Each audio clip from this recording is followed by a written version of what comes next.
Hey guys, what's up? Hey, I want to talk about being on the right road, the importance of being on the right road.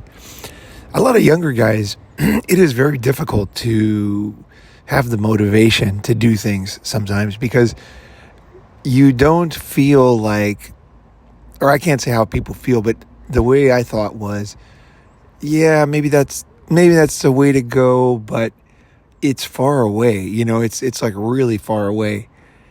And people will hammer you, but it's really difficult because let's say you're 20 years old, you've been alive, you've been an adult, for a few years, and you haven't seen the effects of being on the right or the wrong road yet, really. You've kind of seen them from other people, but it's totally different depending on who's going through it, like a friend of yours, your parents, yourself. You start to see it and take it more seriously. Somehow people that are farther away, we just don't notice them as much. You know what I mean? Like, you just think about it. You take a picture in public. Like, do you look up the people in the background, find out their Facebook and contact? No, they're just kind of there. They're just like people there, And I think that's the same way with consequences, of being on the right or wrong road. We just kind of don't, until there's a reason. I think our brains are designed this way, actually. I think our brains are designed to focus on things that are of utmost importance right now and to somehow filter out. And even they say, some people say that our brains are designed to forget. So if you live in a city, let's say for many years, like I lived in Tokyo and then I went back, and like a lot of the roads I didn't remember. And I was feeling like, oh man, I can't believe it. I don't remember this, and or this train, and then I was reading about the brain. It's like the brain says, well, kind of like this is not information that is key for survival anymore. And so we're going to put that, I don't know exactly what the brain does, but let's just say, for instruction's sake, that it puts it on the back burner, and then the further burner and the further burner. Finally, it's in the barbecue in the backyard, and eventually it gets just set on a table somewhere, right? And the birds come eat it, right?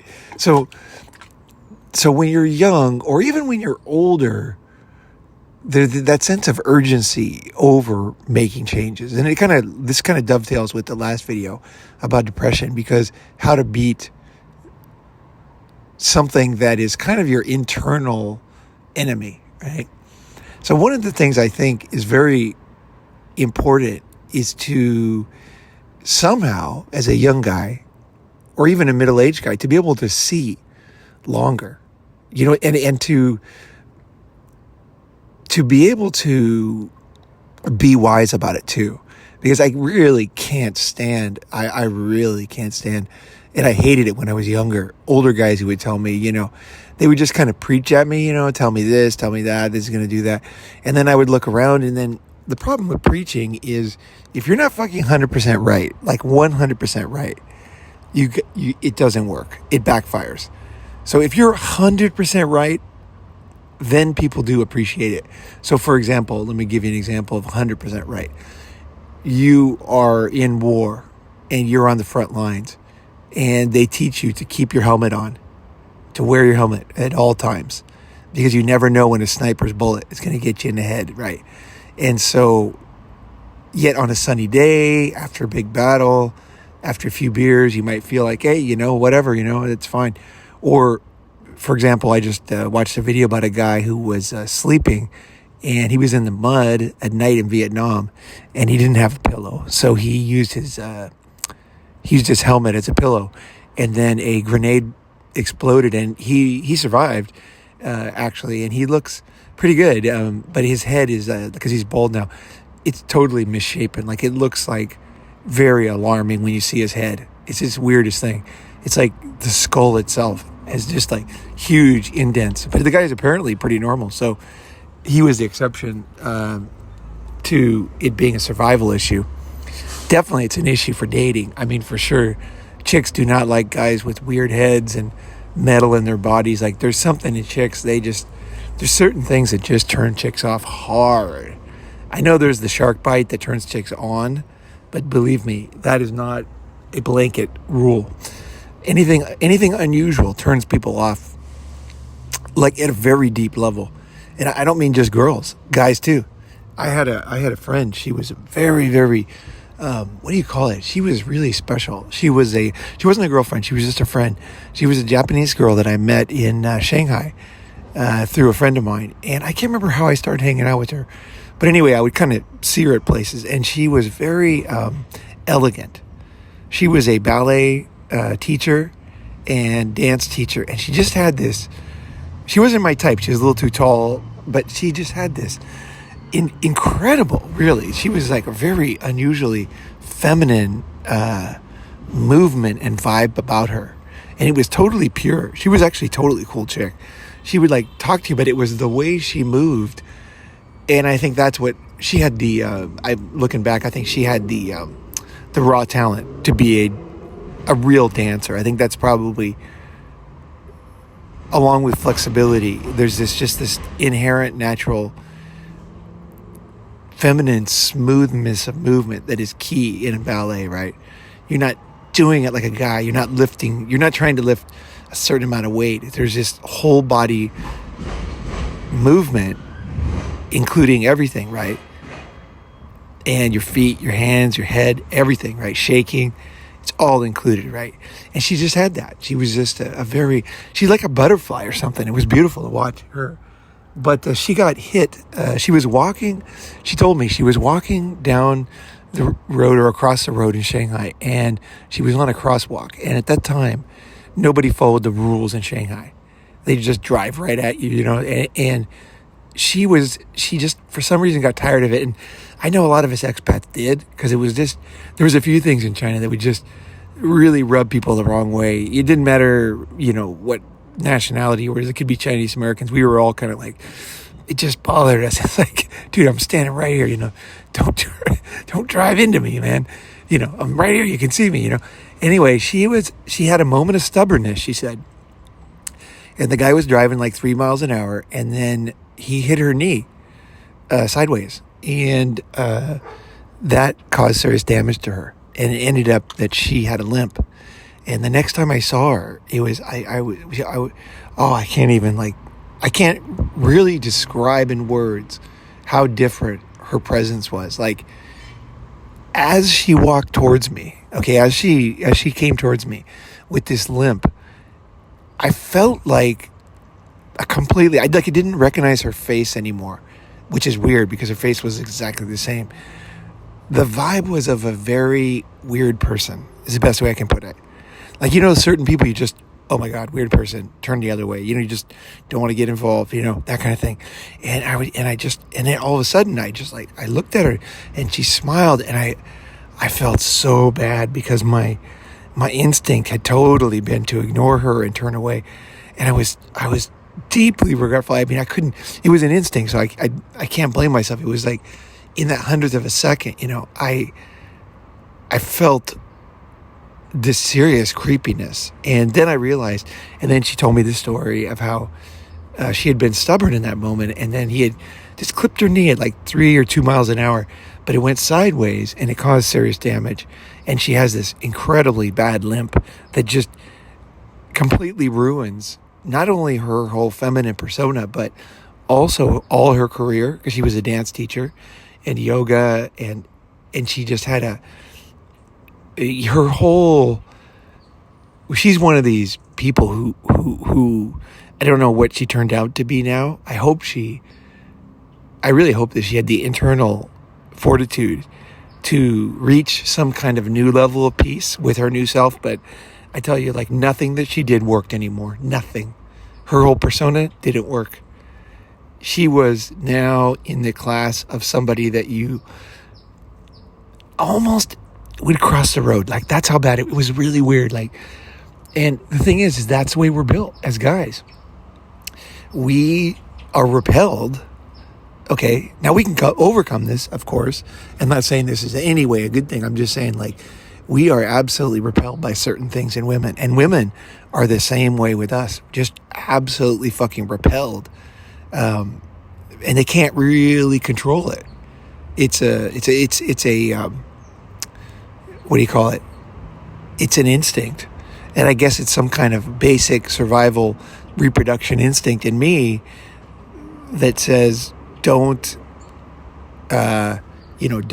procreate with someone who was not feminine. You know what I mean? Like not a woman. Like that's kind of sadly the when you talk base instincts, the problem is they're not polished. Like a lizard. If you watch a lizard is very effective at what he does, right? Hunting. But he also makes huge mistakes because of that, right? And we do too, right? So one of the things I like about modern society is we try to overcome these things. But the thing is they're so deep in us that we do our best. And I think we make people feel better. I think she was very happy when she saw that I, accepted her and was very loving towards her and everything. But she also knows that there was something that just made her like scary. You know what I mean? Like I was like, oh geez, what the fuck, and there's no way I could, every time I see her again, if I ever see her again, I'm going to totally be ready. I'm going to just be absolutely as helping and loving as I can. Cause I know really how tragic that was. Right. So I don't know how I got off on that, but I guess if we talk about the road, right, being on the right road, that would be one of these weird things where you might be stubborn, right? I talked about stubbornness, right? Where you're just trying to there's a bit of a rational stubbornness in you, and I would say that is like a bad outcome of someone who's stubborn, right? So, when you do everything, like when you work on things before you need them, just like health and stuff, so you don't need those pills, you don't need that surgery, you don't have that limp. You just go through life like unaware of what could have happened in your life. And I think that's the best thing, Once in a while we look around and we say, oh, I'm grateful, I'm so grateful. And actually today I feel the sunrise just turned into a beautiful yellow coming up. The sun's not even up yet. It's going to be gorgeous. Maybe it's a little bit, I can't see it yet. But it was like this red before. I want guys to understand the reason why you want to be on the right road of overcoming your inherent flaws, right? And also doing the right thing to build yourself as your education, your ability to read, your ability to debate, your ability to speak in public, your ability to, your posture, how you hold your shoulders, how you, posture is a huge thing. If you have bad posture, there's just, your back at some point, it's just going to bend over. You're going to look like one of those fucking Hunchback of Notre Dames eventually. And you can stand in the mirror and pull them back and everything, but it doesn't matter. It's that every day. And I kind of have an issue with this. This is one of my things. I don't hold my shoulders back enough. And which is weird because I feel like I do it a lot. But my friends take pictures of me and they're like, see, your shoulders aren't back. And I'm like, man. And there's a part of me is I feel I wonder how you feel about your defects, but I feel God, I try, I'm almost pulling myself. How many times, but I think a lot of it is just coming to a realization. And that's a lot of what my channel's about, is giving you examples and realizations that will kind of fix that problem. And I haven't found it yet for posture. I'm looking for it, but I haven't found it yet. I haven't found that kind of that mindset that is going to allow me to effortlessly fix my posture.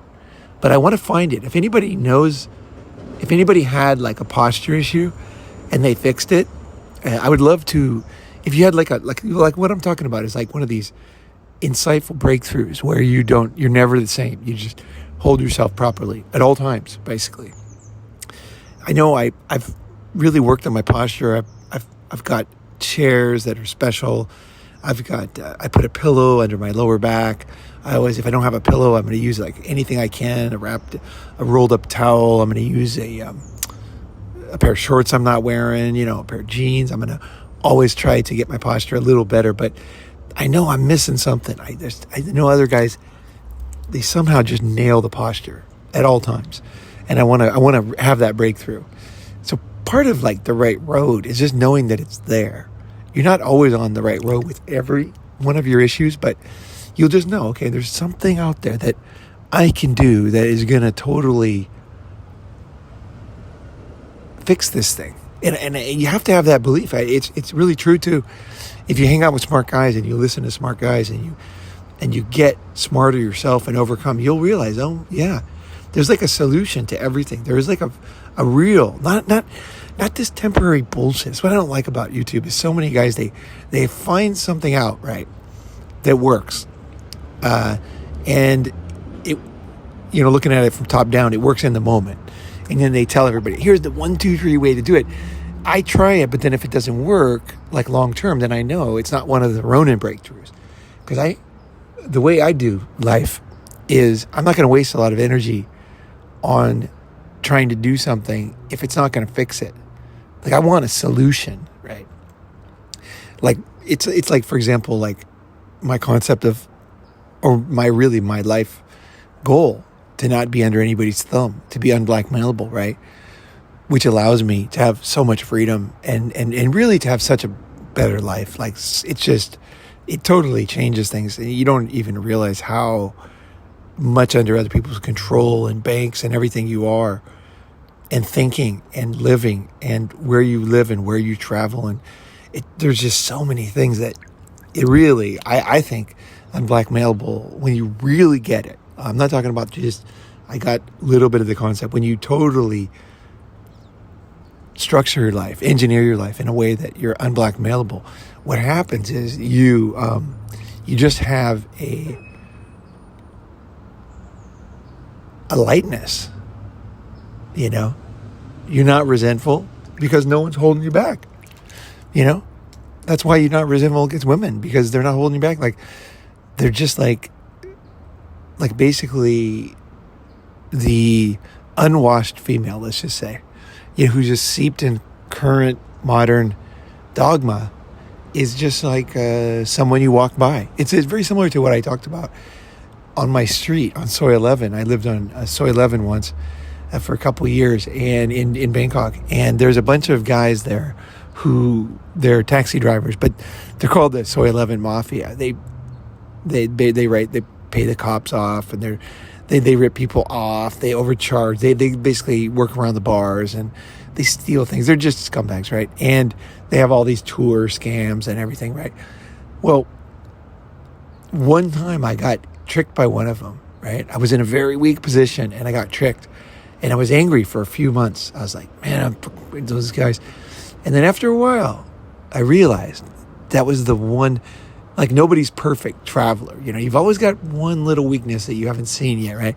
And this guy got my one little weakness, and he took advantage, and I lost like $600 on that one weakness, right? But now I fixed that. And I realized after time, I look at them as I walk down Soy 11 every morning at that time. I just looked at them, and I started to say hi to them, I knew that they're just poison, and they wanted to scam me and everything. But it really didn't matter anymore. Because I realized, like, that's never not possible with me. And, they're going to scam other people. It's just, they're countryside guys. This is their mindset.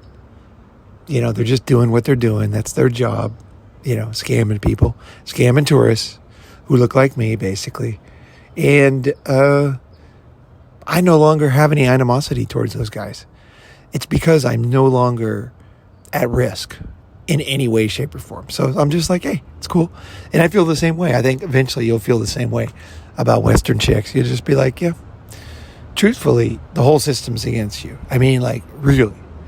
They're taking, like, the system And you talk about using your, I mean, really, truly, everything I say on the channel and the other Red Pill channels is true. Like, they are basically taking guys that worked hard for their jobs.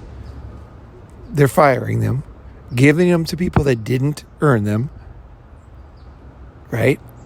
That's one aspect. Another aspect is there's false allegations all over the place. People don't want to admit it, but every single divorce court lawyer knows that not only are they common, but they're ubiquitous. Like, pretty much every divorce has false allegations. Think about that. It's crazy. And meanwhile, they say, oh, it's so rare. It's so rare. It's so rare. The reason why they say not to focus. But, and then those allegations sometimes lead guys to prison. Okay? Because once you make a false allegation, you're no longer in control. Once you've said that to the cops, you've made that statement, then that guy's going to go through whatever he's going to go through. And there's a lot of women who regret making false allegations later. They talk about it on TikToks. But there's nothing they can do at that point because they don't want to go to jail. And there's really no system for helping guys truly.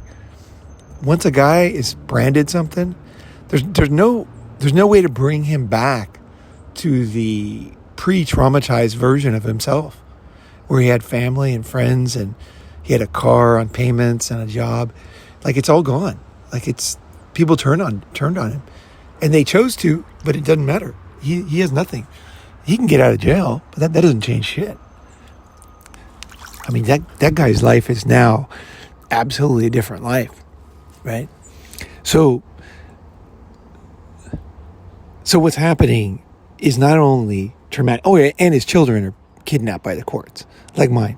So the thing he loves the most, I mean, they're attacking us on every level. Don't get me wrong. I understand. Okay, I'm not saying that you find a way to not be angry by ignoring these things. No.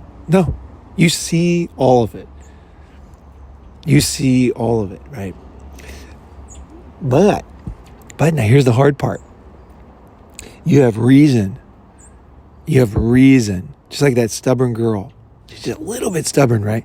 You have reason to basically drive everybody away from you, right? Like a lot of guys are like, oh, I don't talk to anybody and I don't this. And we know what happens long term, that road of not being social. If you look at the studies, I'm talking about real scientific studies of medical outcomes, of heart attacks, diabetes, paralysis. And they have done over and over, no matter how many times they do the study, it comes out with the same result.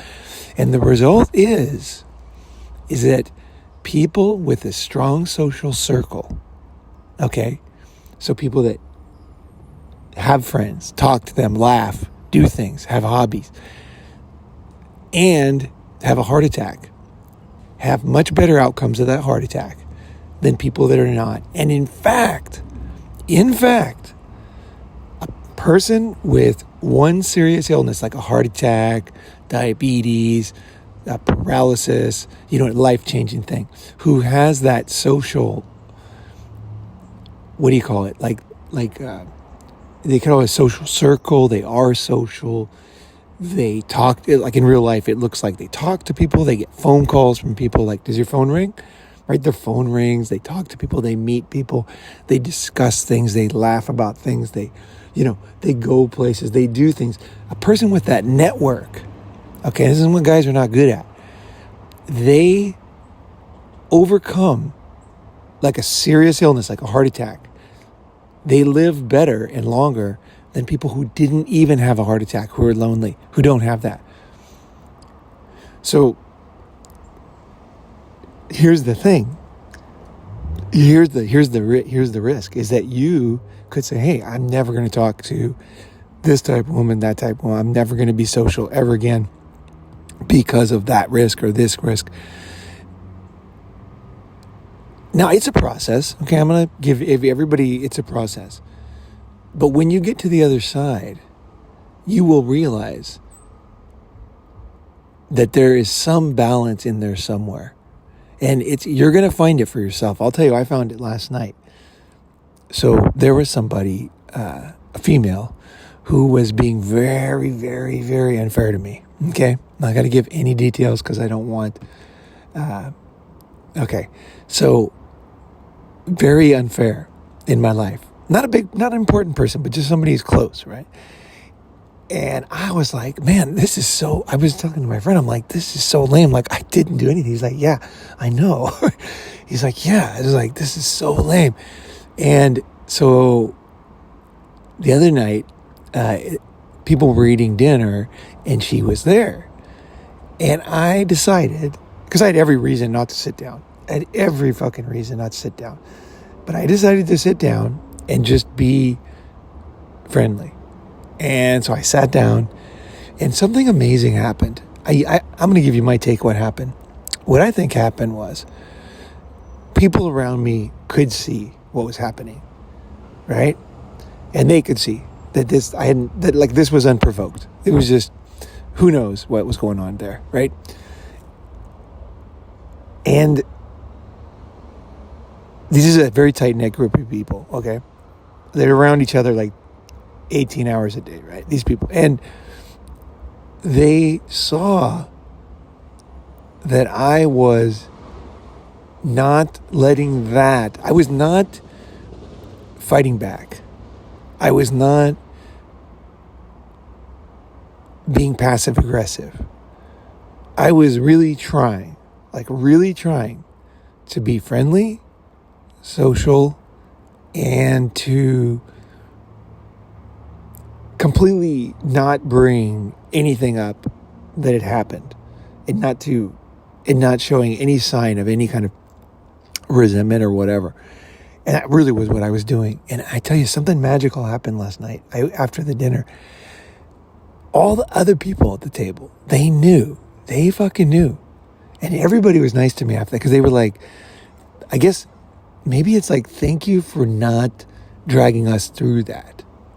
You know what I mean? Like, thank you for not, you had every reason, but you didn't do it, which looks good to me, because it's like, wow, that guy, he's pretty fucking forgiving. That guy is pretty durable, right? Like, despite the pretty outrageous stuff that happened before that. Like, really, seriously outrageous, I thought very unfair. And I still think it was very unfair. But bygones, man, bygones. And I was able to be normal and just be social. And not only be social, but I was able to kind of not take over the conversation at the same time as be myself. Like, you know, when you're unhappy, it's hard to let your hair down and just be yourself totally, like make jokes like very naturally and tell people things that are a little bit personal, you know. And I did, and I talked about something, and I think I felt it, I think everybody else felt it, and I think she felt it too. And today, I don't dread seeing her, to be honest. I don't. I feel like, I don't know if it's inside myself or it was something that happened in the group, but it was something worked. So just because you have like good reason to do something, you have to always look at yourself if you want to go on the right road of being social. Because see, the thing is, you're going to have a lot of reasons not to be with people like social. You're going to have a lot of good reasons. Like maybe your friend rips you off, or, you know, something happens. And I understand you have to deal with that. There is a time when you're going to be very resentful and angry, and feelings are real. But you also have to be aware. I think of it as the balance of nature. You know, there's so many forces in the world. Wind is moving, water's moving, rain is water's being evaporated, and then it's condensating, and then it's falling, and a tree falls down, and then it's slowly, you know, disintegrated, turned back, eaten, and turned back into dirt, and then dirt is, you know, there's all these complex systems that that have evolved all somehow together, where they all kind of work. There's this inner working of the world that's amazing. Now, I'm not saying it's just amazing. It really is. And I think that your life is the same way. So be careful of being too right about stuff, too. Yeah, just be careful. I'm not saying, like, don't be decisive, because I am decisive. And you guys know, like, anybody who knows me, like Ronin Man is not a fucking persona. Like, this is me. Like, I've been this way since 1991. I figured it all out in 1991 on my own in Japan, through the book The Predatory Female and the Manipulated Man, and endless discussions with guys that were other dudes I was hanging out with at the time. One older guy who was in his 70s who totally was integrated, like absolute would be this guy. If he was still alive today, he would have like a massive red pill channel, 100%. But I see, right? I see, but I didn't take the Mike Pence route. Now, I don't know Mike Pence well. Okay, I can't, and neither does anybody probably on this channel. Like, very unlikely. But when he said that kind of rule, I never ever am in a room alone with a woman. He had a rule, and a lot of guys, I understand that. Believe me, I think he was right. Okay, that's how far I'll go. I mean, you got to be serious about this shit. Okay, but be careful. Be careful. Because just like you overcome a serious illness by having some kind of social network, there are other forces. There's the rain, there's the wind, there's the snow, there's the sun, there's the moon, there's the water. There's so many things, and that's the difficult part, is how do you be decisive and take action and clearly see risk while understanding as best you can the incredible network, interwoven ecosystem complexity fabric of this amazing world, right? How do you do that? And again, it's kind of like, I'll just end on this, when they went to the moon in 1969, apparently they changed course over 100,000 times. They just slightly altered again and again and again and again and again. I don't know if it's 100,000, but let's just say that's what I read. A lot of times. They were aiming at a place far away. Nobody had ever gone there. And they had to they're looking like they're going straight, but see, the moon's moving, right? And the earth's moving and the sun's moving and shit's moving out there, man. Now, some guys will say, hey, we didn't go to the moon. Whatever. It doesn't matter. If anybody did go to the moon, this story would be 100% true. Okay? That's the basic point of this. You're driving at something. It's kind of like you're driving at a golf ball that's going around the world, spinning. It's spinning. It's rotating at the same time, which causes forces, right? It's rotating while it's spinning around the world. You're trying to shoot a bullet and land on it, not just destroy it, but land on it softly. Like, that's just an amazing engineering challenge, right? And it requires a lot of alterations, right? And I think our life is like that. We're like trying to land a bullet softly on a golf ball that's rotating either in space or around the earth in space. It's an incredible feat. It's an incredible feat. And in some ways it's an unreachable feat, but it's the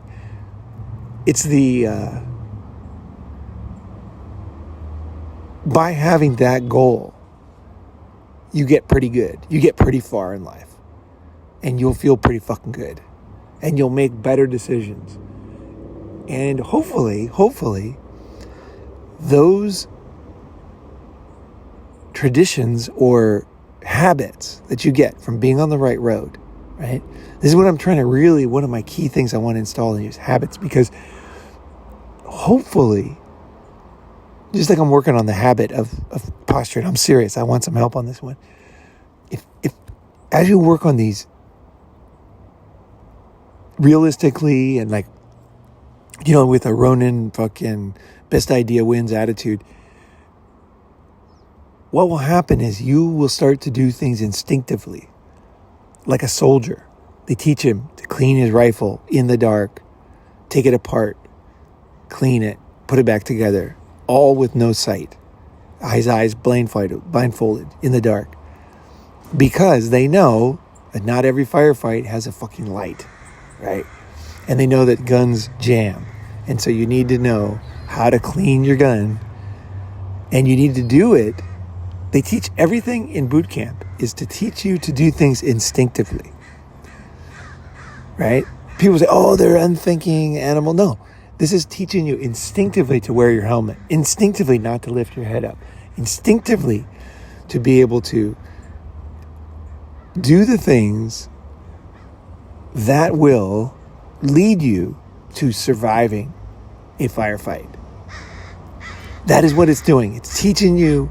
They're not brainwashing. The boot camp stuff is teaching you how to work as a group so that not only you do the right thing, but everybody else does. So when you put your hand back, right, someone puts a grenade in your hand because you knew you needed a grenade and they were ready with the grenade, and that grenade was delivered there by a truck, and somebody brought it to the front lines, and you just leaned back and said grenade, and you put it in your hand and you threw it, right? So it's not only you, but it is your group. It is your friends. And if people are not able to be that for you or in that with you and integrate into your life, that's when you realize it's time to get more appropriate friends, right? So being on the right road gives you that ability in that split second, 100th of a second to do the right thing, which allows you, for example, not to have a terrible limp the rest of your life. Now, nobody could tell you. See, that's the thing. People won't tell you this because they'll say, well, then you don't know if it's going to... I'm telling you, statistically, bad things are going to happen to you if you don't set up good habits. If you're not on the right road in life. And the thing is, there's actually one more point. When you're on the right road, you can actually make a lot of mistakes. Okay, when you eat the way I eat, which is I always tell guys to come to summits to see me eat because it's different, okay? It's very fucking different. When you eat the proper way, in my opinion, okay, when you eat that way, you 80% of the time, like 20%, like literally doesn't matter. You can eat whatever you fucking want. Now, you won't want to. That's the fucking funny thing, is you won't want to, because you'll be like, your taste buds will change. Your enjoyment of things will change. Like for me now, I've been off sugar now for, it's been a long time now. Over a year. Was November. It was a year. I think the end of November. So December, January, it's 14 months now I've been off sugar. Like, sugar no longer has the reward function for me. I know that because I had to eat a piece of cake at New Year's because I was at a party and they had served it in my thing, and I realized that socially it was the thing to do. It was just, they were being very generous. They had taken me to dinner the night before. It was like a huge thing. We're in Silicon Valley. It was a very expensive ordeal, and they had made this cake specially, and we're proud of it, and put some on in a little bowl in everybody's fucking thing. And I just said, you know what? I'm just going to eat this one piece of cake. I'm just going to do it. And I ate it. And the thing is, it didn't trigger any of those rewards it used to trigger anymore. So I have no desire, like it didn't change anything. So when you're in the right road for a long time, you will not only instinctively do the right thing, your whole reward system changes. And I guess, depending on the thing you're trying to overcome, it's like you basically become a different person. And that's hard. And when you get to that stage, talk to me again, because you really will as you change, as you go on this journey. And there's always more to learn. That's the amazing thing about life. It's like there's more to learn. One thing is understanding like the way the world is for guys. And it's another one is, how to get over this one thing, like not get married or whatever. But there's so much more. All right, guys, I wanted to make a quick announcement here. I'm planning, this is tentative, okay? But I wanted to throw it out there. I'm thinking about, not even planning at this stage. I'm considering, and depends on the result I get, if people are interested, of planning right now or announcing 4 summits. So one is going to be Las Vegas. And by the way, I picked the topic of men helping men, and the summit is definitely filling up. And by the way, Scotty P is going to comp us into the best comedy show in Vegas. And he said the other day, I talked to him, that if the house fills up to 15 guys, which it is, he said he's willing to get another house. So, I mean, you guys, this is a chance of a lifetime. If you've never been to Vegas, if you've never been to America, fuck. If I was you, I would fucking get over here. Because it's expensive to come here now. Everything's expensive with all the inflation and the dollar and everything. But if you got a free place to stay on the fucking strip, and then guys with cars and knowledge and friends, places, you know what I mean? Like a lot of guys end up hanging out with each other and crashing at each other's houses and traveling together and sharing things. I mean, this is very fucking attractive, especially for foreigners. Like anybody in the States too. I mean, you guys know everybody loves Vegas.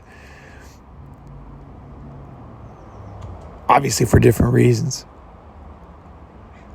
I wish I was at the CES show. I think it just happened. I would have loved to be there. I've been there before. It's fucking great, by the way. The Consumer Electronics Show. Oh, it's fucking great. You learn so much there. I always see the latest technology. I was bummed that I wasn't there. But, so the Vegas Summit's going on. So can you imagine that? It's cheap to be in Las Vegas on the Strip. That's fucking crazy, you guys. Anybody who knows the Strip, we're going to have this house for a week.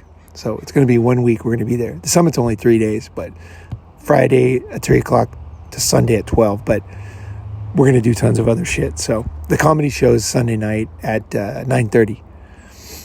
I think it's at the Strat. I believe it's at the Strat. But, okay, so that's one thing. Oh, I was going to say about the Vegas Summit is I'm open to new topics. The best idea wins at every summit. The best idea wins. So if somebody has a better idea for the topic, mention it, comment, join the group, add me on Telegram, commit to coming, and we'll either set it up where you'll speak or someone will speak on that topic, and we will dissect and absolutely demolish that topic. Okay, here's where I'm talking about brainstorming. I'm thinking about a Mexico summit after that, soon after that, like in May, like April or May, a Mexico summit. I'm thinking about a Nepal summit, okay? Some of the guys already know, because I talked about it like 2 months ago on one of the chats, the private chats for the other summits. Here's the idea, is after the Himalayas start melting, right? We have a Nepal summit, which is above India. If you look up Nepal, it's fucking gorgeous. Look up Nepal Mountain Beauty on Google Images, okay? We're going to do a trek through those beautiful peaks. So I'm thinking Nepal Summit in June, probably, or July, early July. And then after the summit, going to northern India, doing a camel safari and getting out towards Pakistan and riding a boat down the rivers in northern, basically from Punjab area, down the rivers, and then going out to the desert, out near Jaisalmer, and then coming back to Delhi. That's what I'm thinking about in June, July. And I'm very serious about another Japan summit. But this time it's going to be a little bit later because I want to time the cutie pies in pink bikinis situation. So it would probably be in the second week of August or the first week of August. Something like that. Let's put it in the middle. Let's say something like, first week August summit. And then afterwards, we're going to go to the beach. So something like around the first week, 7th. Yeah, that's perfect. Maybe even a couple days earlier. But basically, I want to be where we're going to hit every single awesome Japanese summer festival. And they all kind of happen in August. And that's when the typhoon waves come in. That's when the surf is insane. That's when the girls are just wearing their cutie pie yukatas and the sparklers and walking around in their wooden sandals. And so cute. Everything's it's like Japanese summer festivals are so cute.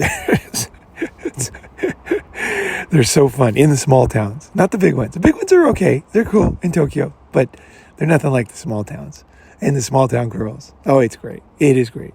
And we're just gonna wander, and look for a cornucopia of fun in Japan this summer. So that's kind of what I'm planning. Okay. So if you're serious about coming, hook up as soon as possible is my recommendation. Get to know the guys, get to know the situation. Come to the Vegas one. Get your first touch in Vegas. And then start thinking, if you've ever wanted to do like a serious Asia, crazy Tibet, mountains, climbing, trekking, insane views, wild rivers, and I'm talking fucking wild nature, man. The Himalayas are insane. And then the desert in Pakistan. And I can't tell you, the Jaisalmer is, I've mentioned it before, but I think it's one of the most beautiful cities in the world. It's kind of like something like Ayers Rock in Australia, except for it's a big rock in the desert, but it used to be basically a kingdom where essentially a king, I don't know what his exact title was, owned that. It was his house. So it was like, imagine Ayers Rock being not as big, and then a stone wall around the edge, and that is his castle in the city. That's it, in the middle of the desert, up on this rock. It's still there. It's around it is still desert and sand dunes and camels and shit, right? We're going to stay in that town, Jaisalmer. And I'm telling you, I've stayed there before. I'm telling you, like, the sunrises and sunsets. Oh my gosh. If you know desert sunsets, we're going to go check them out in Vegas. We're really going to do a desert thing in Vegas. But hopefully, after the Nepal Summit, I'd like to show people another desert, right? And you'll love it. You'll love it. It's amazing. Like the sun, like I remember being on I had like one of the rooms, I guess you call it, on the edge of like where the king we used to live, right? And it's like a 3-foot thick stone wall. And as you wake up and you see the sun, there's no other way to place it. Like it's a combination of the sand in the air makes the desert sunrises and sunsets totally different. Like just the most gorgeous colors. It's fucking insane. Like it is just crazy beautiful. Night, the stars, like when we're out in the desert, You've never seen the stars like this. Unless you're in the Navy. If you're in the Navy and you're in the middle of the ocean, then you've seen the stars like this. But it's just absolute candy up there. Like, it is just candy, man. I mean, when you're sleeping with those camels on the sand dunes, you look up at the stars, and the guy makes this fire. He digs it's a special kind of fire they do in the desert. He does like a deep hole, and then he gets all the wood in there, and it makes this kind of almost like a kiln of heat, and then it just blazes out of this thing, and he makes like shish kebab things and pancake things and everything for you, and you're sitting there laying the back in the desert, looking up at the stars, and the camel sleeping next to you, right, snoozing, like they kind of snore when they sleep, and she's like. You don't have to sleep next to the camel if you don't like snoring, but you can set your tent up wherever you want. But I slept next to the camel, and it was so cool. It was like me, the camel. I had this totally fucking awesome Japanese girl with me, and we were just totally having it. It was amazing. It was amazing. It was you really. I mean, for me, like, life doesn't get any more amazing than that night. That was like we had crossed the desert. We'd been stalked by wolves. We had discovered things. We had, I didn't know any of this stuff existed. It was just total chance. Now I know where I'm going. So it's a little different this time for me. But it was just like, wow. I was just thinking, like, why would anybody have a boring life? Like, what the fuck? Like, how can anybody not want to be alive? Like, fuck, this is amazing, right? Amazing. Anyway, I want to leave it there, and I hope you guys, speaking of amazing, I hope you guys are having an amazing day, and I will talk to you soon.